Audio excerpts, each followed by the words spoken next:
Jersey, and union workers. A lot of my clients have asked, like early on, they were like, "Want to be Noah Jr.?" And I said that to them, like, no, because I don't think I could have two Noahs in the household. And then like we want something different, like having two Noahs. It's like and then it's like MJ just doesn't. Brown piece of great name. No, it's not. It is not. Not salad. I was supposed to have Dante back there. I feel like I remember your mom telling me that at one point. You got me out there.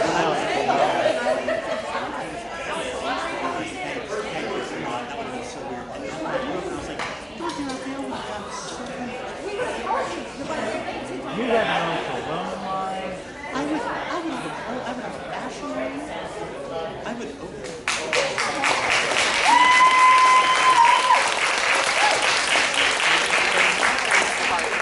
Good afternoon and welcome to Oklahoma Institute's Towngate Theatre and the Harold O'Leary stage. I'm Butch Maxwell. I am the author of today's show, the playwright. And I'm so pleased to see such a wonderful turnout here on a Sunday afternoon. It's just great. I do have a few notes, and I just don't want to forget anything, so please apologize. I apologize for not totally memorizing this. But I wanted to point out that Towngate has long been a supporter of original works. Over the years, there have been many local playwrights. Boyd, we had Paul Orr, and most notably Tom Stover, who wrote a lot of plays. Plus, Towngate Theatre ran a national playwriting contest for 20 years, supporting local to national original works. So this is a rare opportunity, and I'm so grateful the place is now taking its place among all these other wonderful plays in the past. This play's been living in my imagination for many years. Last year I got around to writing it, and then I rewrote it, and then I rewrote it, and we did an actual staged reading, and I got feedback from the audience and changed it again. And I think it's in pretty good shape now. But this is a collaborative effort, and all I did was write it.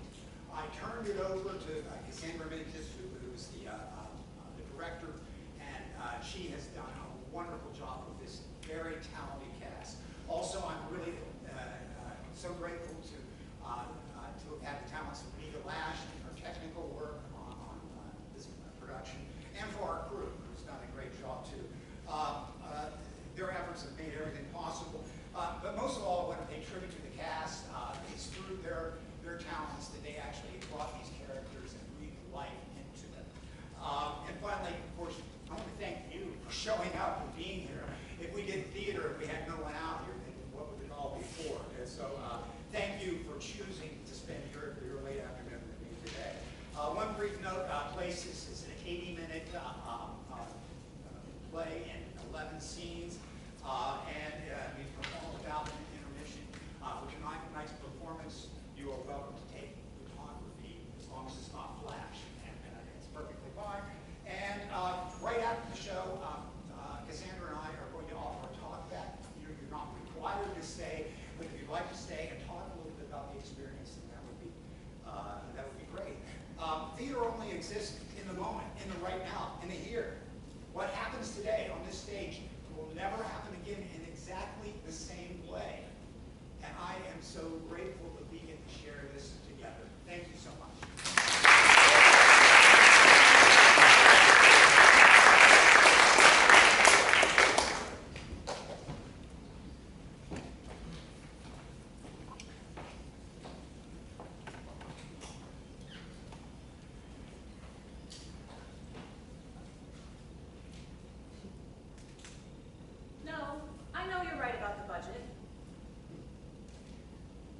You know more about economics than I do.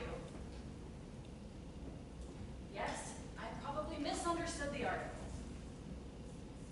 Just make sure the boys have their homework finished before they watch TV, okay? And Jake needs his cleats for tomorrow's practice. They're in the mudroom. Yes, I picked up your dry cleaning on the way here. It's in the car. No, don't wait up. I know you have that early morning meeting, and we both sleep better with... Just get some rest.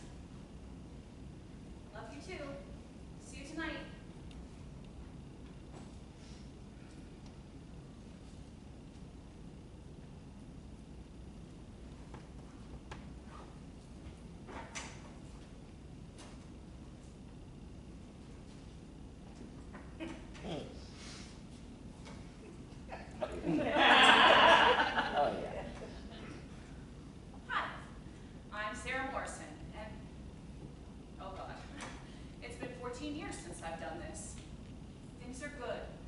The boys, the job, the husband, the color-coded calendar. Everything's fine. Fine. The critic's word for nothing to see here. Not good, not bad, just fine. But this I remember how to do. Maybe this will be enough. Ah, perfect timing. Sarah. Eli. Now, you two were my standouts for Monday and Tuesday's auditions. Sarah, meet Eli. He's done a couple of shows here. Eli, this is Sarah. Now, you two have excellent diction, and you look good in period costumes. At least, I assume you will. Seriously. Jack and Gwen are written as late 20s, but this is community theater. It's called seasoned casting. Truthfully, you both are old enough to really mean the lines, and Oscar Wilde would appreciate that. Probably. So here's the deal. The supporting cast has been set. You know, I just need to listen to you two work together to decide on our Jack and Gwen. We'll have a few cold readings, and then we will wait on our Lady Bracknell. Marla Hendricks. Yes, yes. The Marla Hendricks, returning after 20 years on Passion's Promise. Didn't she do those kitchen knife infomercials, sliced your way to happiness? She was actually really good in those. Paying the bills, paying the bills. Her real work is in classical theater, but she got her start in community theater. Community theater, friends. The coffee's cold, the budgets are tight, and sometimes you get Broadway-level talent. Or at least soap opera talent. So, let's do Act 1, Scene 2.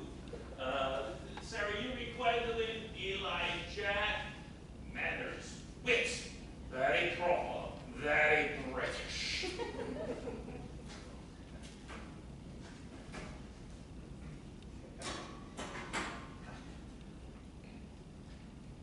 Miss Fairfax, ever since I met you, I have admired you more than any other girl I have ever met since I met you.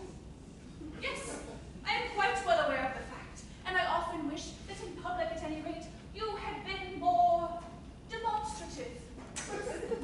For me, you have always had an irresistible fascination. Even before I met you, I was far from indifferent to you. We live, as I'm sure you know, Mr. Worthing, in an age of ideals. The fact is constantly mentioned in the more expensive monthly magazine. Good, good, good, good. Very crisp. Sarah. More frivolous. Eli, bigger gestures. Very theatrical. Don't be too earnest. Want to try again with more frivolity? I don't quite know how to make intelligence frivolous. Well, you sound like you've been doing this forever. More like I haven't done it in forever. You'd never know it. All right, from Miss Fairfax, ever since I met you. Darlings! I bring with me the scars of battle, the detours, the honking, the indignity of a parking meter. And yet, I am triumphant. Cordelia, Lady Macbeth, 17 years on Passion's Promise, 3 daytime Emmy nominations, a life of triumph. And now, I'm back here where it all began, 40 years away. You'd think I'd be nervous, but I forgot how nice it is for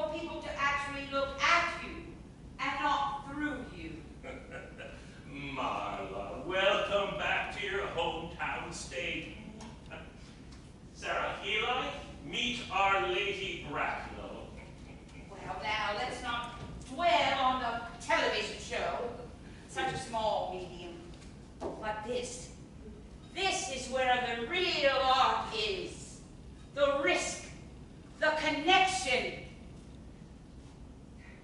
Now, given my credentials, I could simply accept the role.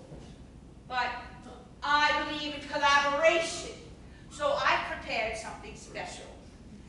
Lady Macbeth's sleepwalking scene. I believe it shows my range. From soap opera to Shakespeare. Ambitious.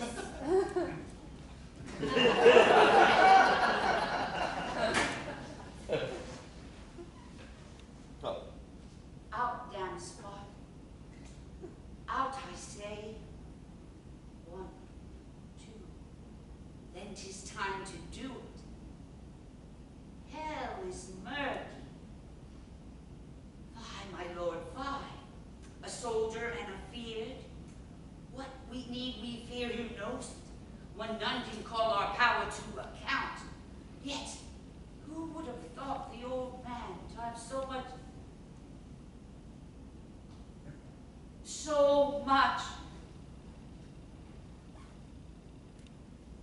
blood, and also tears. Blood, sweat, and tears. I forgot the line. But I remembered the emotional truth. That's what matters. That was interpretive. Exactly. The Stella Adler paraphrasing technique. Adler said, the word is not the thing. Feel the meaning, darlings, and the words will come. Sort of. Mama, Oscar Wilde's words are fairly essential in Oscar Wilde's play. Wilde would understand. He was all about the truth beneath the surface. Besides, I've been paraphrasing on television for 17 years. Never got a single note. You know, someone sent me flowers for my birthday last month. A beautiful arrangement. It wasn't until a week later that I read. The card was so thoughtful. Now, shall we run it again with the actual words?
You know that I love you, and you led me to believe, Miss Fairfax, that you loved me.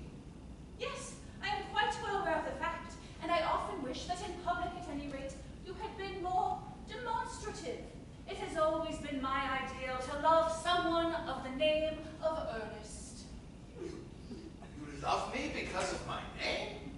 There is something in that name that inspires absolute confidence. I pity any poor married woman whose husband is not called Ernest. Beautiful, Sarah. Perfect comic timing. Eli, bigger gestures. You're declaring your love. Actually, can I ask something? Gwendolyn says she's in love with the name Ernest before she knows anything about Jack. Wilde is playing with the difference between loving an idea versus loving a person. Should we lean into that? Let her brittleness peek through? God, please remind me to petition the board again for an actual dramaturg, or maybe I'll just steal Sarah. Oh, it is absolutely necessary to have someone on board who reads the script as closely as I pretend to. That's more than reading. That's understanding what the playwright was doing. A critic's leftover habit. The subtext jumps out at me. Well, let's do it again. This time, bring me that brittleness. What if Ernest wasn't my real name? It is a divine name. It has a music of its own. It produces vibrations. Vibrations. Oh, good. Let's reset. Eli, this time, more confidence. Sorry. I just need to reply quickly. All right, in that case, take 5.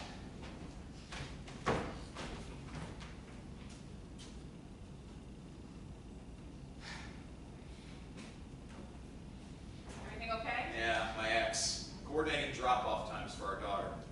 I didn't know you had a daughter. Oh, yeah. Heidi. She's 8. Last time, she critiqued my line readings. Told me I was trying too hard to sound fancy. Smart kid. Smarter than both her parents. You know, the director keeps asking for bigger, but I think it works because you don't perform the line, you just say them. You make it look easy, you know, meaning what you say. When you say the lines, they feel honest, and it lets me see where I'm not. It's like at home. I always know exactly who I'm supposed to be. But here, it's an exploration. Do you like knowing who you're supposed to be? It's comfortable. At least it used to be. This rehearsal feels less rehearsed than my real life.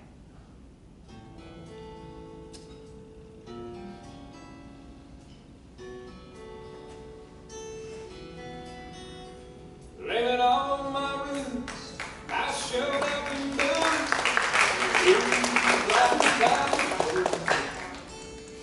The last one to know, the last one to show. I was the last one you thought you'd see there. And I saw the surprise and the fear in his eyes when I took his glass of champagne. I toasted you and said, honey, we may be through, but you'll never hear me complain, 'cause I got friends in law. In the city, I was a theater critic. Opening nights, late columns, red pens. But then Jake came along and Tom wanted family close. In this town, doesn't need a critic. I used to have a fantasy that I'd go back to criticism once the boys got older. Write about books again.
all the men in the theater are gay.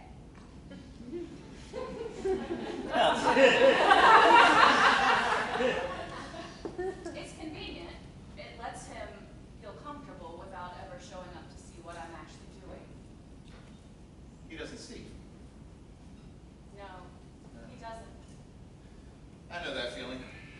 I've been playing a role too. Been stuck in a role. Provider, success story, guy with a safe job. That's my act. I started a nonprofit, literacy programs. Thought I could change lives. Then, when Heidi was born, my wife wanted something bigger. We need stability, she said. Real income. So I put on the suit, learned the jargon, took the marketing job with a payday loan company. Shackles dressed as lifelines.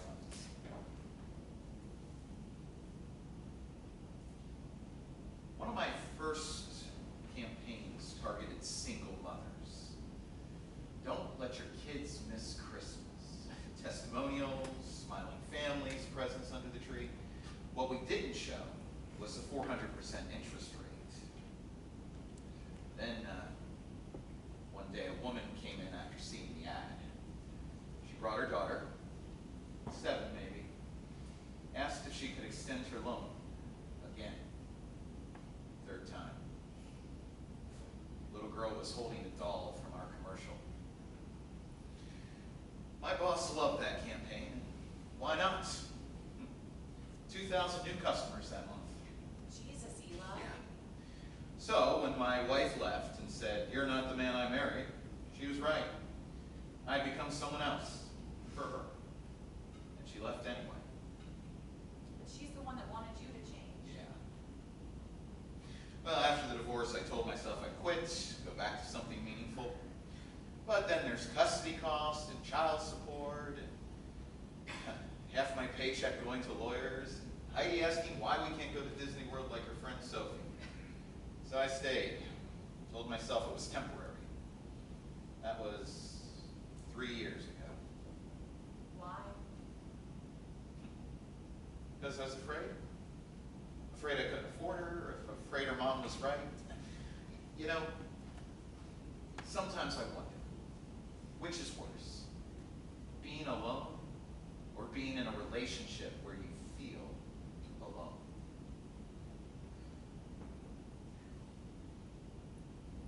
I practiced saying, "You're right," in the car tonight. 3 different ways. Does it work? I'm here instead of home.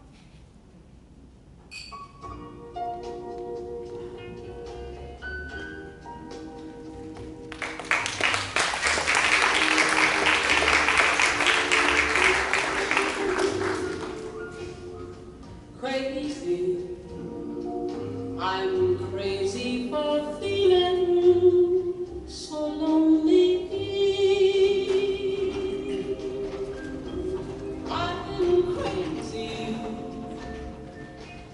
crazy for feeling so blue.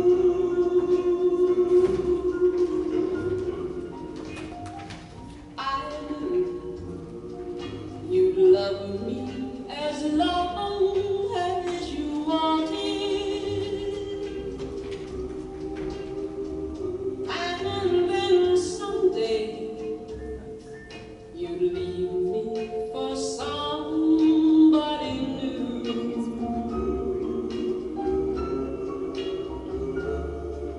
Worry, why do I let myself worry? All right, Act 1, Scene 2. Remember, very proper, very British. Of course, darling. I was born for this. A handbag. You were found in a handbag. Yes, Lady Bracknell. A handbag.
Oscar Wilde is dead. The Stella Adler method lives on. Find the emotional truth, and the words are negotiable. Besides, carelessness and parental negligence are essentially the same emotional beat. Are they? In Marla's universe, apparently. Mock if you must, but I will demonstrate. Since you're so skeptical, we'll do a little exercise. Inhabit the emotional truth, and the text will follow. Marla, we have a schedule. Art cannot be scheduled. Now then, Sarah, take Gwendolyn's line. In matters of great importance, style, not sincerity, are the vital thing. Paraphrase it. Feel it. Forget the text. I don't think. Don't think. Feel. What matters is the performance, not the truth.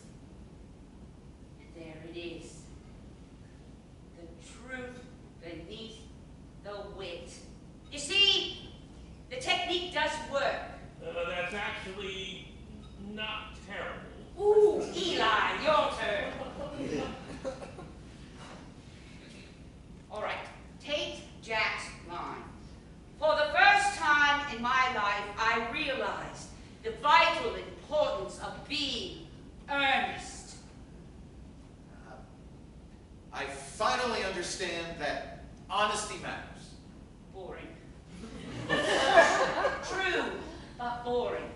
Again, this time, say what you mean. I'm tired of lying. Better, much better. You see, the paraphrasing technique cuts past performance. And you, dear, when was the last time you took a leap into love with complete abandon? No polished text, no critical voice. Truth. I didn't. Not really. I married Tom because it was time. Because that's what you did in your late 20s. Everyone around us was settling down, and he was kind and steady and safe, and so I said yes. Because it was time. Darling, that's a reason to order dessert, not a husband. I know. Do you? Okay, well, let's maybe return to Oscar Wilde before this becomes group therapy. Art is group therapy, darling. The only difference is lighting.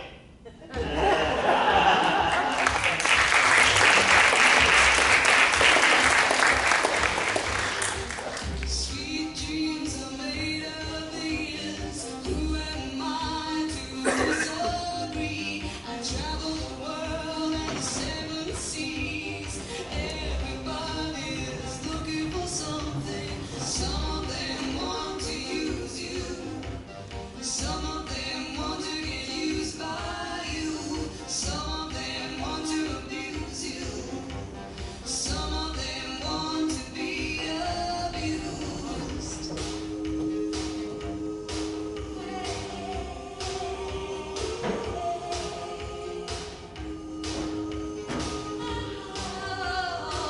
Sweet dreams are made of this. Who am I to disagree? Travel the world and the seven seas. Everybody is looking for something. When Marla was improvising all that stuff about handbags, holding secrets, and patterns of You abandonment. mean when she completely butchered Wilde's most famous line? Yes, but for all her Stella Adler paraphrasing technique nonsense, You're calling it by name it's now? growing on me. Like when she made you paraphrase and you said, I know what I said. what matters is the performance, That's not the truth. The point is, Marla wasn't wrong, was she? Essentially, Lady Bracknell is asking Jack, what are you hiding that makes you so unsuitable? So what's in your handbag, Sarah? Besides gum and receipts? Besides gum and receipts. You know what? We should stop this. This. Whatever this is. I'm married. You're... I should go. I have... People would kill for what I have. Would you? What? Would you kill for what you have, or would you kill to get out of it? I don't know anymore, and that terrifies me. Aha! I knew I found you two here. You told me about this place last night during notes. Good Lord. This place is wonderfully authentic. It reminds me of when I played the bar wench in Tavern of Broken Dreams. And your brilliant insight to Lady Bracknell's interrogation made me want to You come. followed us to a dive bar to talk about Oscar Wilde. When I see genuine artistic passion, I pursue it. Excuse me, barkeep, what would you recommend for someone with delicate sensibilities? You have to go up to the bar. Ooh, an adventure in method acting.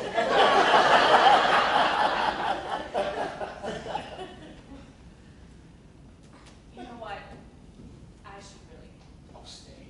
Please. 5 more minutes. They didn't have the proper stemware, but the bartender assured me this was pink and potent. And I thought that was a reasonable facsimile.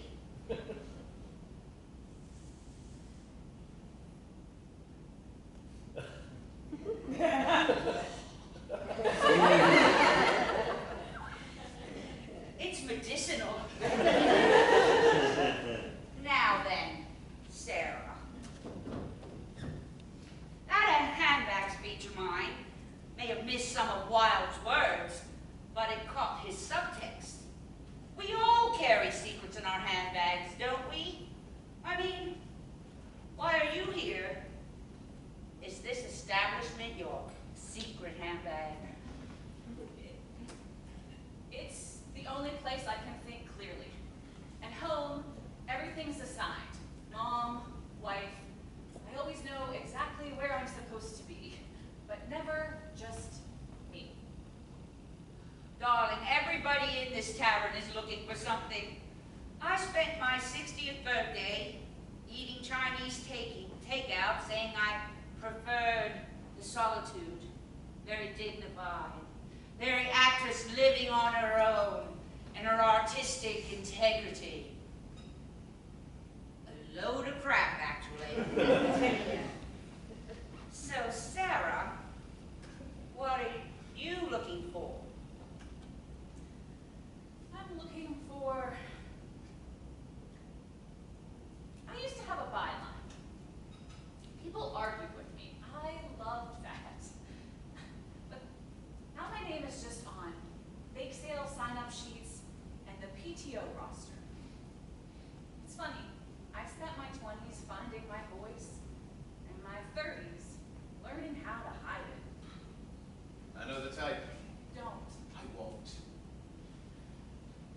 The truth is, I hate my job.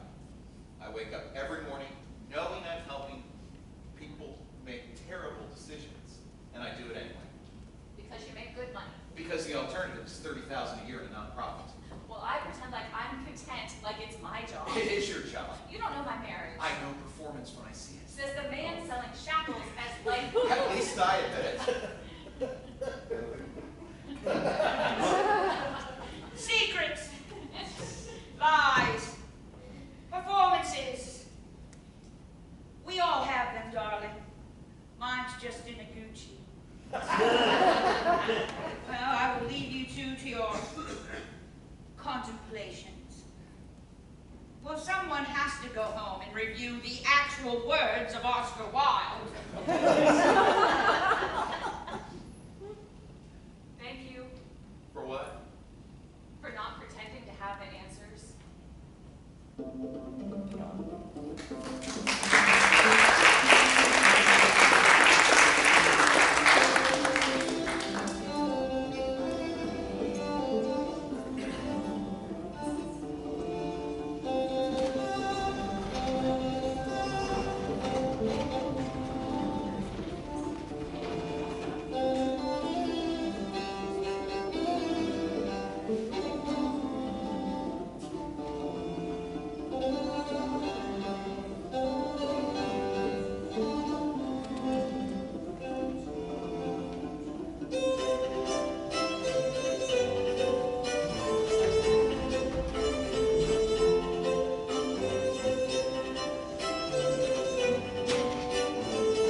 Mr. Patterson says mine's the best one.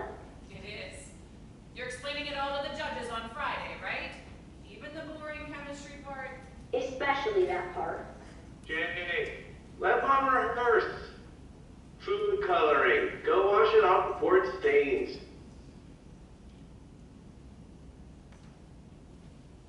Everything okay? Fine. The volcano works. Science fair. Friday. Heidi did the solar system last year. Made Jupiter bigger than the sun. Called it artistic interpretation. You're the best versions of us. Sarah, Gala, Act 2, Scene 1.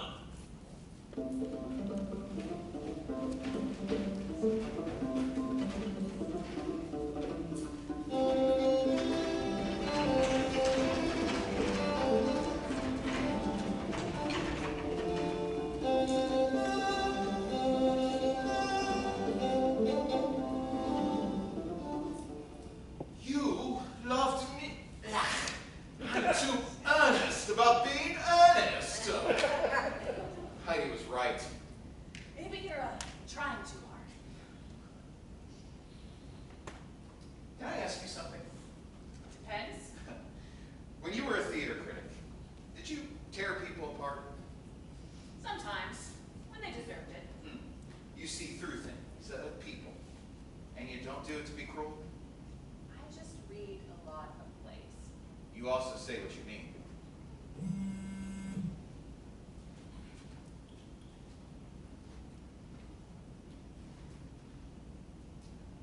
Tom asking me what time rehearsal ends. Does he worry? About everything lately. All right, less smoldering, more wild.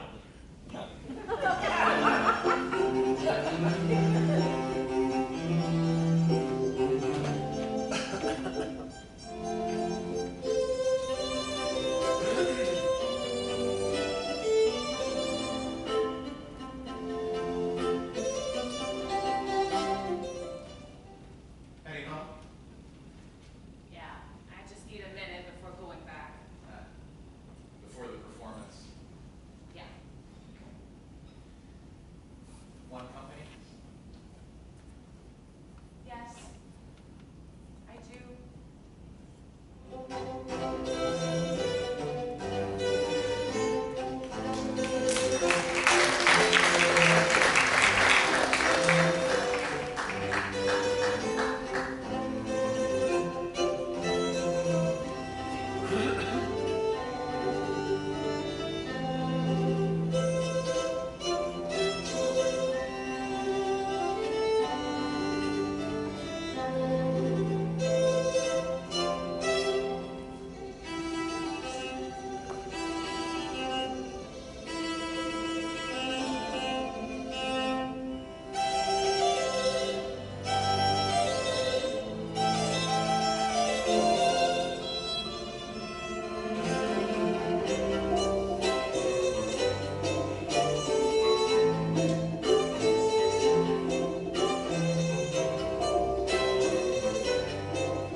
I never change, except in my affections. Well, then I fear we can never be married. Oh, my own dear love, I could never marry anyone whose name was not Sarah. The line is Gwendolyn. Not Sarah. Oh, okay. Let's take 10, everyone. Maybe get some air or a cold shower. Whatever seems to help with your method acting.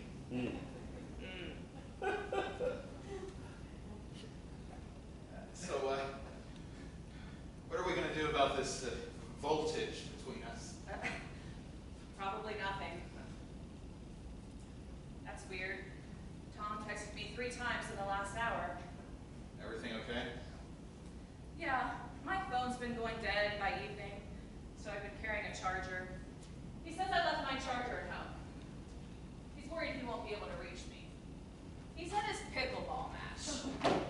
As if I can't survive constant contact for 2 hours. Very protective of him. That's one word for it. Yeah. I've been so distracted lately. Leaving things everywhere. Listen, Eli, before you break, could you check that stage left prop table? Make sure that tea service is arranged properly. Very formal, very precise. Think Victorian elegance.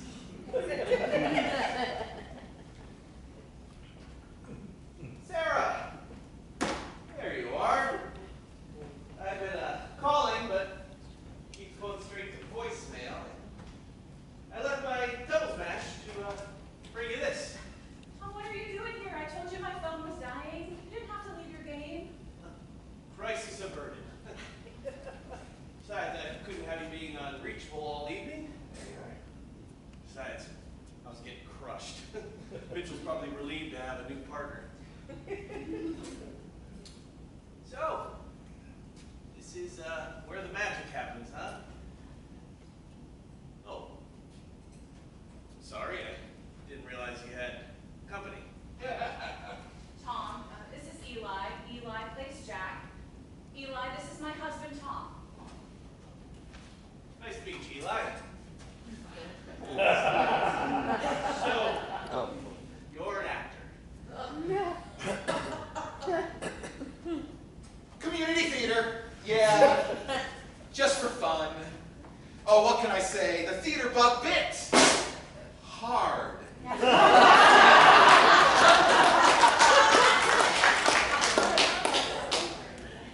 You know something? That really brings out the color in your eyes. Well, thank you. You know, I think it's great that Sarah has someone like you who's, into all this artsy stuff, She's been different. Different. He means it as a concern, not a compliment. Livelier. I start to worry, but then I see she just needed someone who understands this whole, all this theater stuff, Honestly, I try to understand it, but most of it, woo, I'm ready to write. Oh, don't worry. We don't understand half of what we're doing half the time anyway.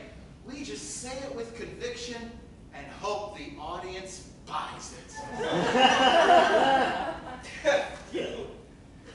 You people, you sure do know how to turn a phrase. Hey, I've got an idea. Why don't you come over for dinner at our house sometime, Eli? Sarah's always saying I need to broaden my horizons, meet some of her theater friends. I mean, since you're going to be spending so much time here anyway, might as well make it a social thing. That's very kind of you. Listen, honey, don't be too late tonight. I ordered a pizza. It should be here by the time you get home. Right. Pizza. Nice to have met you, Eli. Hope to see you around.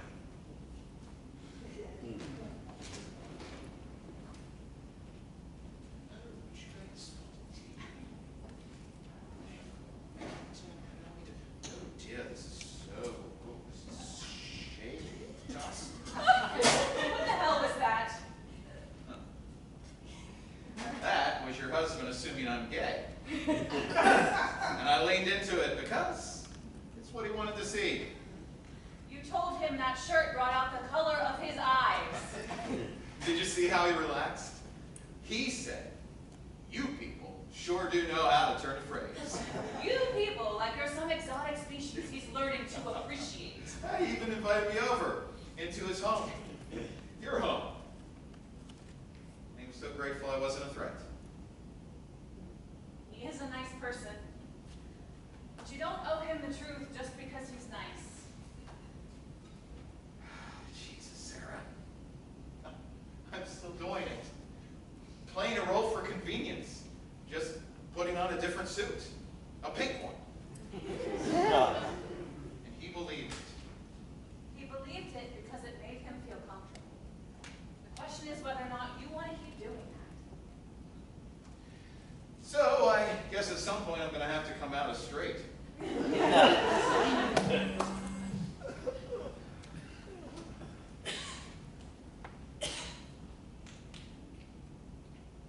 Tom, what time does rehearsal end?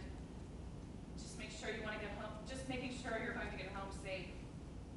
That's the third text about rehearsal times this week. All right, everyone, break's over, break's over. Sarah, Eli, let's run that scene again. And this time, more drawing room comedy, less torrid love affair.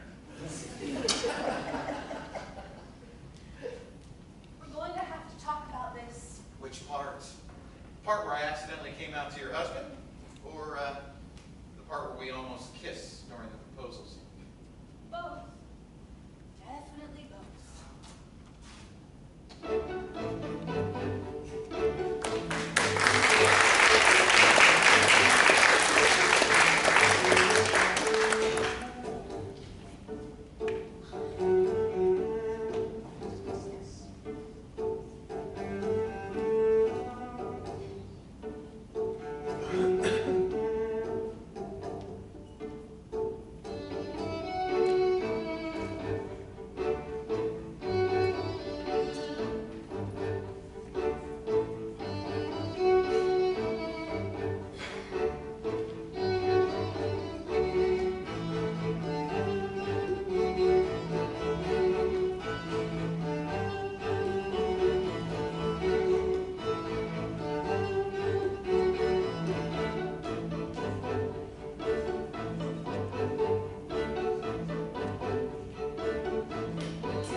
nothing but the truth.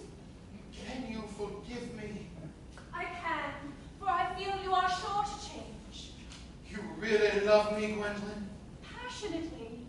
Well, passionately, yes, but let's keep it tasteful, people. Victorian decorum. Darling, you have no idea how happy you've made me. My own Ernest. My own Jack. Good, good. Just don't marry each other before opening night. All right, listen, people, that's it for tonight. See everyone at 7 tomorrow.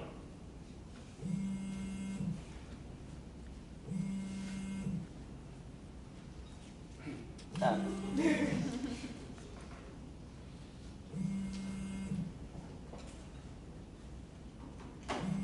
buddy. Mom, I can't find my soccer jersey. Dad said it's in the laundry, but it's not. Did you check the dryer? Sometimes Dad forgets to move things over. Yeah, it's not there. Did you check your closet? Your mother says she hung it in there. Found it. Exactly where you said. I read ahead in your script again. You always do. I like knowing where you're going, so I can stop you, just so I'm not surprised. So, rehearsal running late again. Third time this week. Yeah. We're still working on the final scene. I get it. Almost opening night pressure, I had to cancel my Thursday league game again. Dave's starting to think I made up having a wife. Never mind. We'll talk later. Tom. Your location services are on, right? Just in case, just don't be late, okay? You know I don't sleep well when you're not home.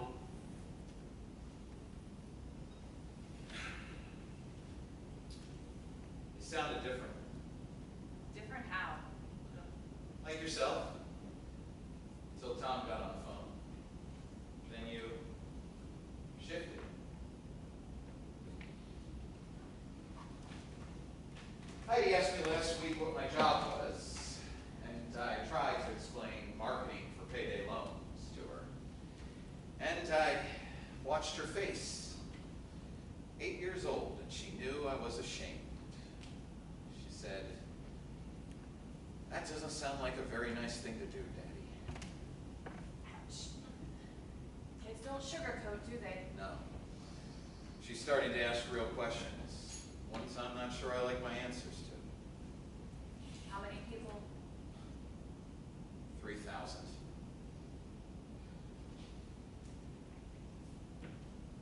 I should let you get home. Yeah.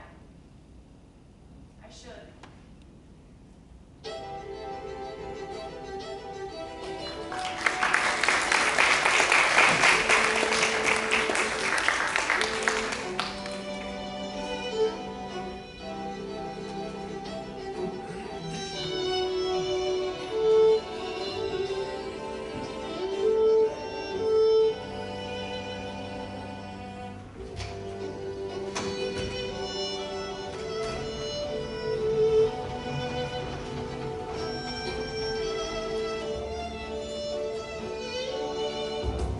Some people live for the power, yeah. Some people live just to play the game. Some people think that the physical things define what's within. And I've been here before. That life's a ball, so full of the superficial. Some people want it all, but I don't want it all. If it ain't you, baby, if I ain't got you, baby. Some people want diamond rings, some just want everything, but everything means nothing if I ain't got you. Yeah. Some people search for a fountain. I keep thinking about what you said during rehearsal yesterday. About not being able to go back to living a life that doesn't fit anymore. Sarah, I meant what I said about wanting to live authentically. About you. I have been married for 14 years, and I don't think that Tom has ever looked at me the way that you're looking at me right now. How am I looking at you? Like you see me for who I actually am, not for who you need me to be. Sarah! Tom, what are you doing here? Your phone's been going straight to voicemail for 2 hours. I called the theater. They said rehearsal ended at 9. It is almost midnight. Jake fell off his bike. He needed 3 stitches. Is he okay? Where is he? He's fine. He is in the car. Tom, why didn't you? Sarah! Jake's hurt. We'll finish this later.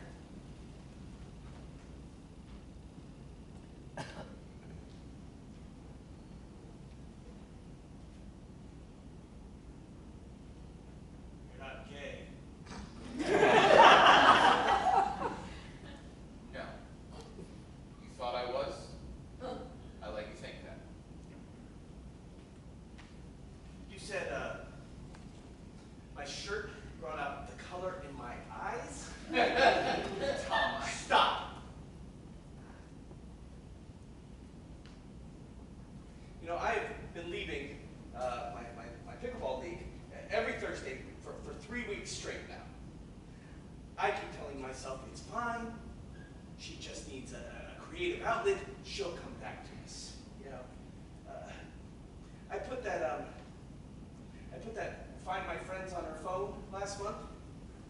Told myself, just for safety, you know, just for safety. But I check it. Every night when she says rehearsal is over, I check it. She is either here or she is at the theater. Never anywhere she says she shouldn't be. So I think to myself, you see, it's fine. Your wife is exactly where she says she is going to be. That's not true, is it?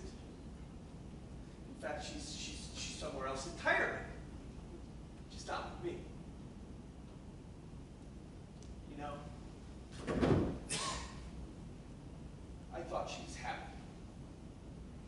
have a good life. You have the house and the boys and the club membership, everything we planned for. I work 60 hours a week, so she does not have to work as many.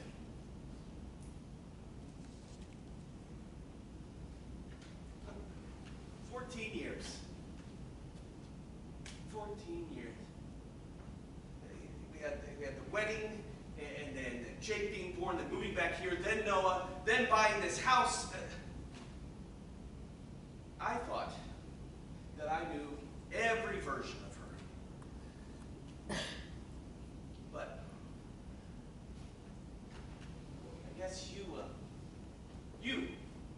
must have seen some version of her I didn't even know existed.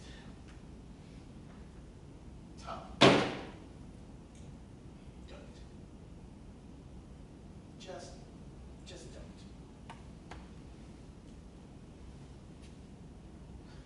I didn't. We came to the theater, and I should have. I'm sorry for lying to you. Or the shirt color comment, that was way out of line. Yeah. Nothing's happened.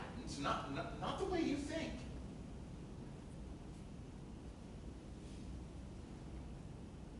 You, love her.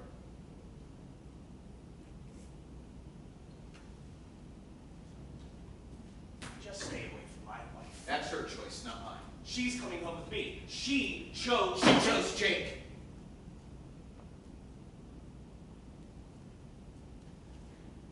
She's still coming home. She is still my wife. Just stay away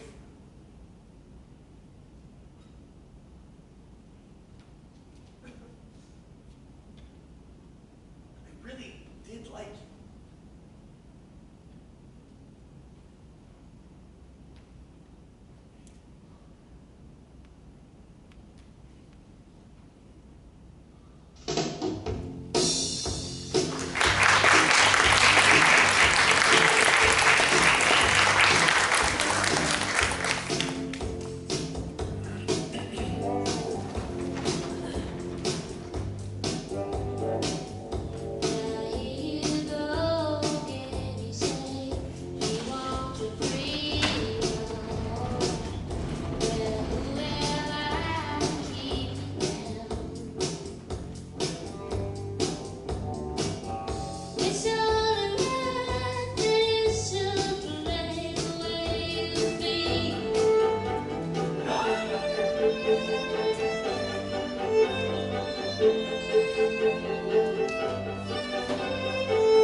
the terrible writing or the impossible storylines. It's that after 17 years, I thought my character's problems were more interesting than my own. What were your own problems? I was lonely. Profoundly, desperately lonely. I forgot my birthday once. I thought the flowers on the doorstep were from a fan. Turns out, I sent them myself the week before. But Vivian Ashworth, she never had any problems. She was too busy seducing senators and faking her own death. Much more dramatic than a 60-year-old woman eating Chinese takeout alone on Saturday nights. When did you stop eating takeout alone?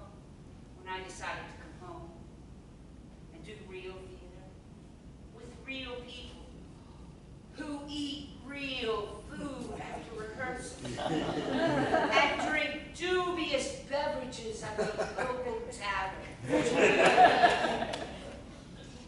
Funny thing is, I thought coming home was proving that I made it. But sitting here with you, it's the first time I've felt like myself in years. Jake fell off his bike yesterday. 3 stitches in his chin. Darling, is he all right? He's fine. Proud of his stitches, actually. Showed him to his brother like a war. Jake was in the car when Tom showed up at the bar last night. The dive bar where Eli and I were. I ran out to the car. Jake was trying so hard to be brave. But when he saw me, he just cried. Not because of the stitches, because he'd been scared and he wanted his mom. Of course he did. I held him in the parking lot, and all I could think was, this is real. Not the theater, not whatever I thought was happening with Eli. This little boy with stitches in his chin, meeting his mother. Tom drove us home. 20 minutes of silence. I sat in the back seat, looking at him in the rearview mirror. Same Tom, steady hands on the wheel, checking on Jake every few minutes. He hasn't changed in 14 years. Still gets up at 6:45. Still reads to the boys. Still there. I'm the one who's different. And that feels like a betrayal, even though nothing Physical happened. My body's been faithful, but my heart, I don't know when it left. Maybe it was never really there. And Tom doesn't deserve that. He's a good man, really. He just married someone who didn't know who she was yet. And after? When Tom drove, it was silence, except for Jake asking if he could stay home from school today. Tom said yes before I could even answer. When we got home, Tom tucked Jake in bed, read him 2 extra chapters. Then he came downstairs, looked at me, and said, "Figure out what you want, Sarah." Just like that. Calm. Final. And that terrifies you. I don't know who I am when I'm not standing in someone else's idea of my place. Which role have you played the longest? Good wife. Perfect wife. And how long has that run been? 14 years, no intermissions. And last night?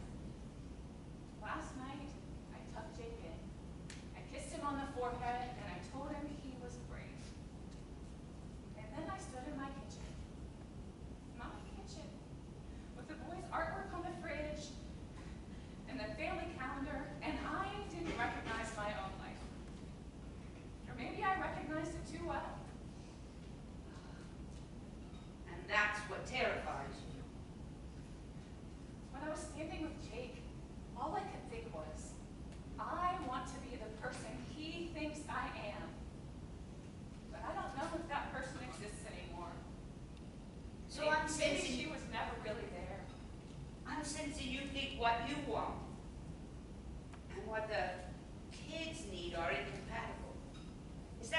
so? Or is that just you playing another role, the sacrificial mother? Maybe the boys need a mother who knows who she is, rather than one that pretends for their sake. Trust me, I played a mother on television for 8 years. The real ones are far better actors than I ever was. I think I already know what I want. But I don't want them to think I'm abandoning them. Then don't abandon them. Abandon the script that's been suffocating you for so long. When you choose them too.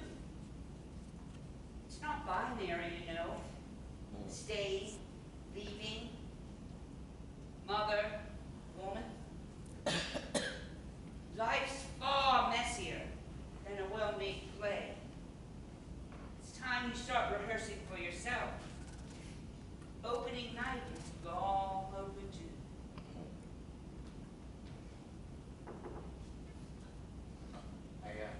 I didn't mean to intrude. You're not. I'll leave you two to your improvisations. Remember, the role of a lifetime isn't always on stage.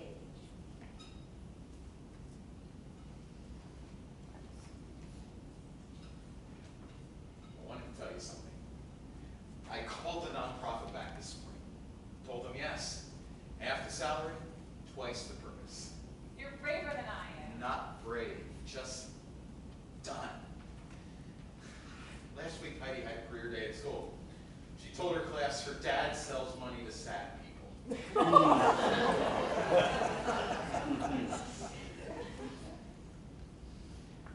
I don't want her to learn that you swallow who you are for money, or that you stay stuck because you're afraid. You stayed because you're afraid. Yeah. Afraid I couldn't afford her. Afraid her mom was right. That I'm not ambitious enough.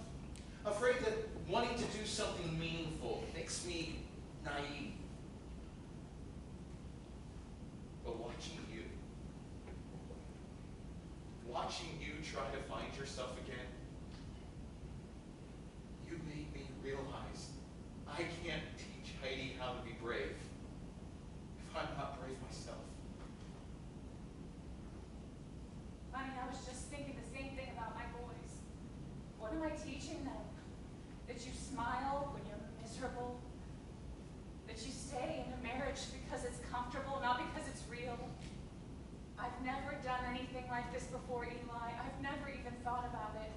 I'm not this person, the one who falls for someone else, who questions her marriage. And I don't know if that makes me honest or just lost.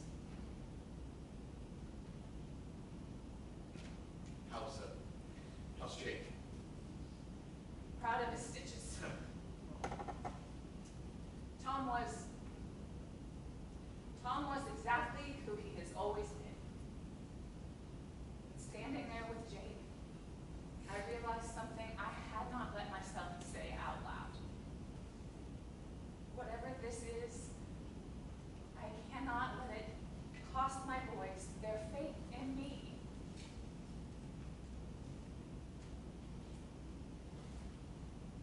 Of course not. I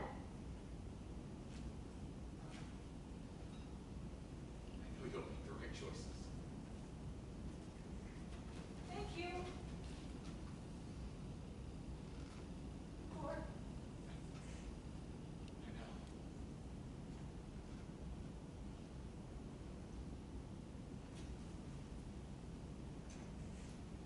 14 years, a mortgage. What kind of person walks away from all that? For what? What if this is just a midlife crisis dressed up as authenticity? What if Tom's right and I don't really know what I want? I guess it's time to find out.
If I had won on Passion's Promise, maybe Diego wouldn't have married his stepdaughter in season 5.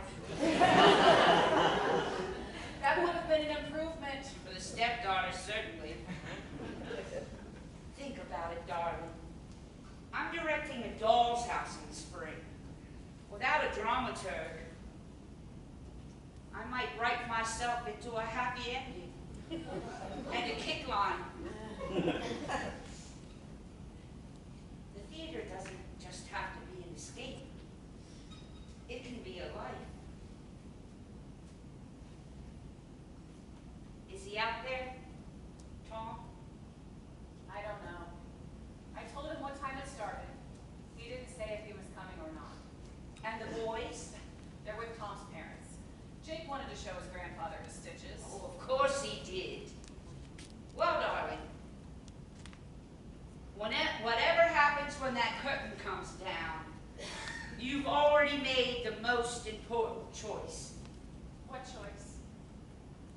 To stop performing life and start living it. The rest is just blocking. 3 minutes.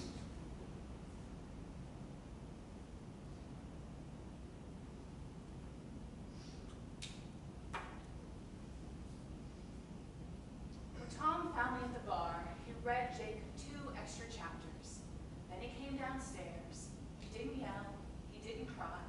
He just said, "Figure out what you want, Sarah," like he'd been practicing. Last week, Jake asked me what I wanted to be when I grew up. 42 years old. I'm already grown up, I said. But he really looked like he could see right through it.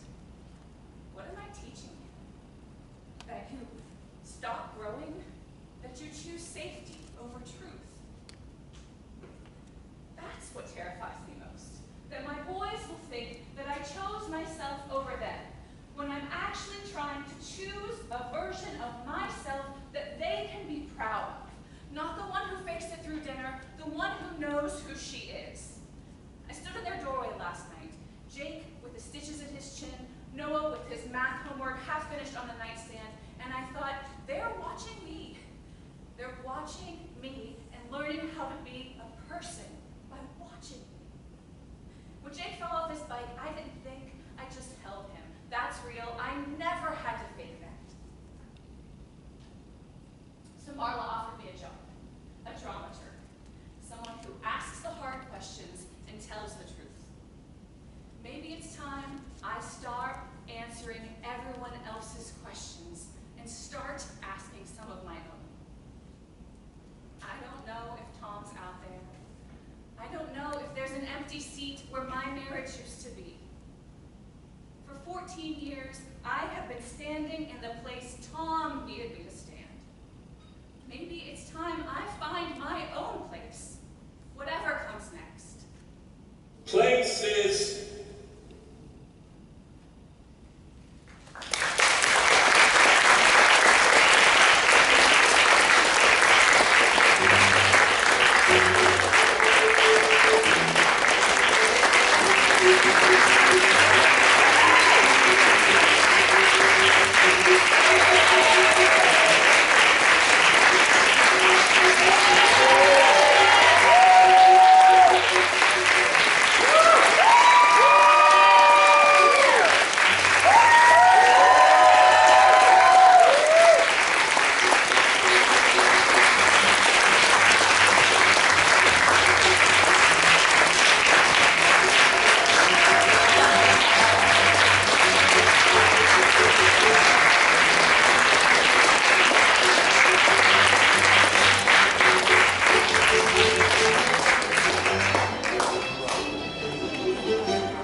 Oh, I didn't know. If you like. Yeah. Yeah. Yeah.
Decided on her.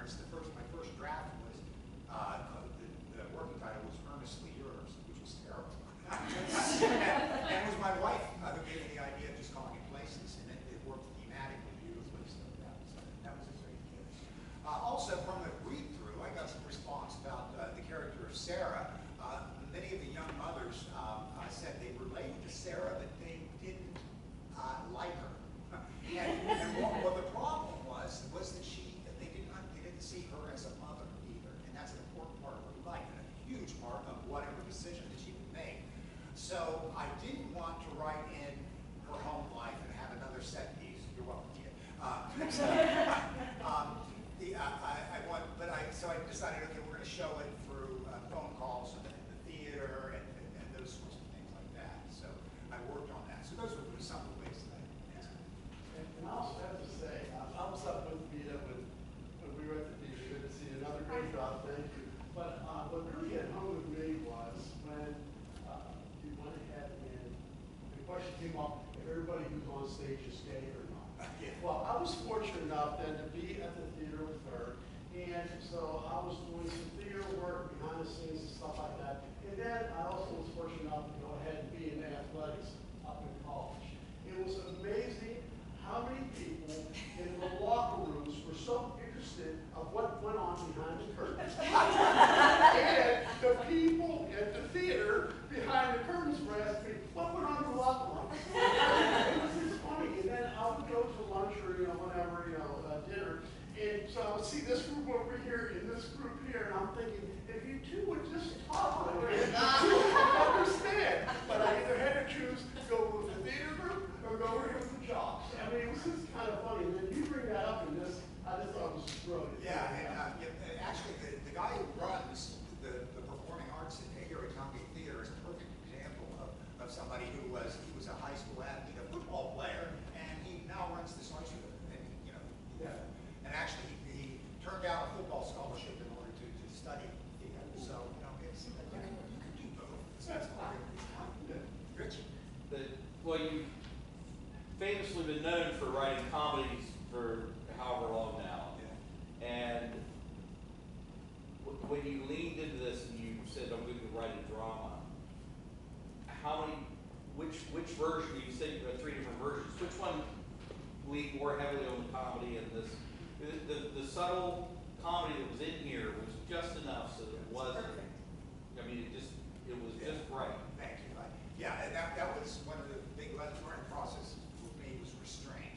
The original scene when Eli plays up, he was way over the top, and I just played it for as many laughs as I could, because that's what he was used to, milking the laughs.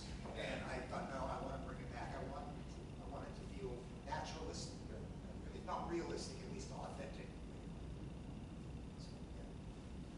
So, 2-part question. First of all, well done.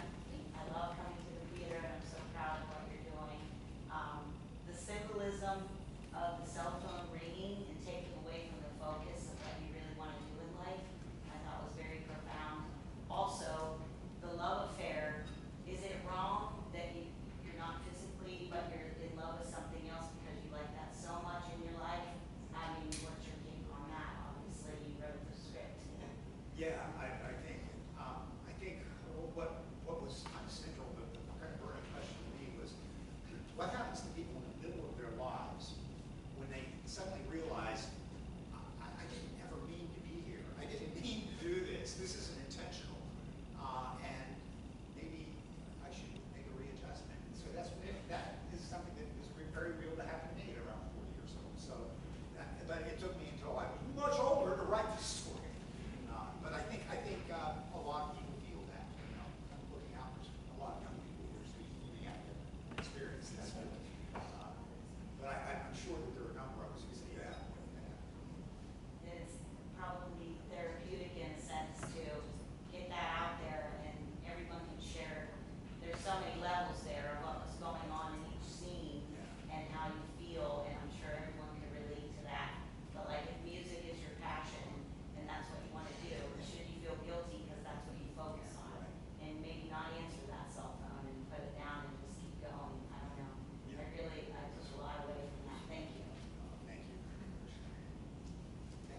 But I was wondering, have you had roles throughout your life that have kind of confused you, or you've been in a position where you've said, I don't mean roles in the theater, I just mean what you're doing with your life, where you've said, Jesus, what am I doing here? I had a cathartic moment in my late 30s when I looked around this conference room, and I was in marketing. I wasn't doing selling the money setting. I was in marketing communications, and I looked around, and at that time I was a young man and didn't have gray hair, but I looked around at all these gray-haired old men who had a lot of money, and my purpose in life was to make them richer. And what am I doing?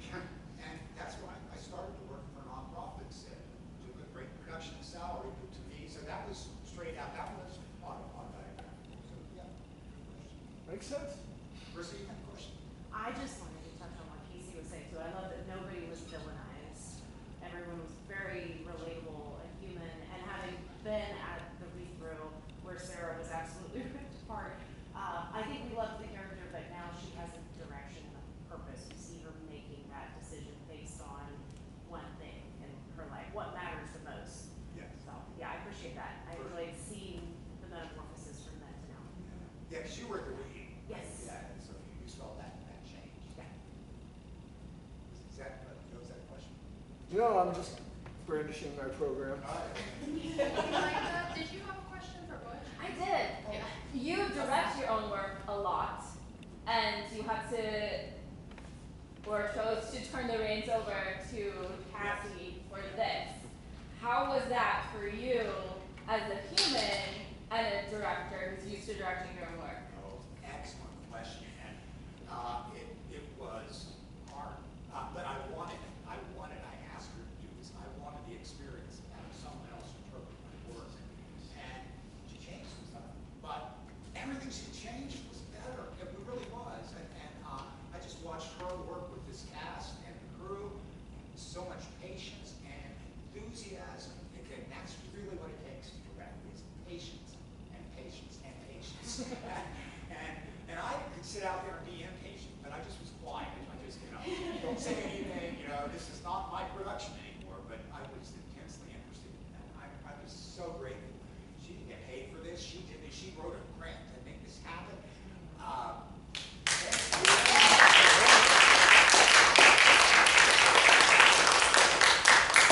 And I think when I say I'm not confident as a director, I come from a big acting background, just being on the stage, focusing on one role. And so having to focus on a big, whole concept and being patient with the actors and making sure that they're memorized, that's a very patient process. Everybody has a very singularized process with that as an actor. So you just kind of have to buckle down, and I know where you are, thinking I know you're just right there to get it. And I as a director have to really be patient about it. Just sit there and know that it's going to happen. It's going to happen. She had a very Socratic approach to it too. She asked questions rather than directing. Do this or try that. It's much more. How do you feel here? What do you think your character thinks? What's your character do? What's Tom's job? Things like that. That you never see, but you do kind of see. You get it. If an actor knows his backstory or backstory, knows that's going to play. Even in a very silly comedy, it's going to play. Yeah, it only took us 2 days to block this whole thing. That was it. Yeah, very So short. the rest of it was just really kind of focusing on the scene work, what's the relationship building, character work. Once we started down there, and once we got up to the stage, maybe how do we expand things, and how do we move set pieces once we got those. And it just became building blocks that you have to be really, you have to take all that in and just be patient with. I found that the real secret to directing is casting, and we worked together on this casting. We were really lucky to have this talented cast, and they brought so much of their own interpretation to it, and it's really what we were. Yeah. Yes.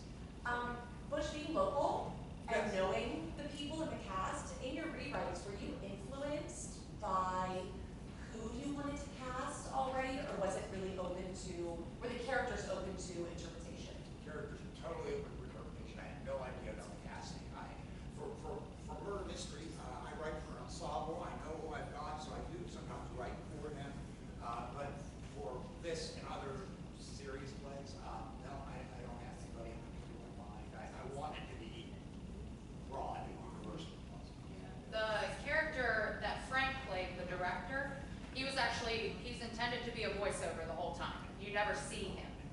so I actually had a discussion with Butch before we started the rehearsal process about like, hey, the way this reads, like, I see him actually interacting with them. So can we bring that even realistic element of like, he's here at the first couple scenes, he starts to make his way back. I thought at one point, like maybe at the back of the house, but that logistically, you never know where people are sitting.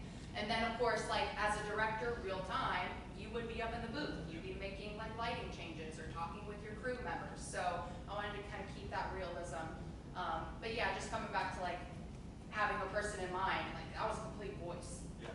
And also, if we kept Frank as a disembodied voice, you wouldn't have got to. He was so much funnier in person, wasn't he? He turns around and says, "Oh God!" I mean, and I wrote those words, "Oh God," but I didn't expect it like that. It was wonderful.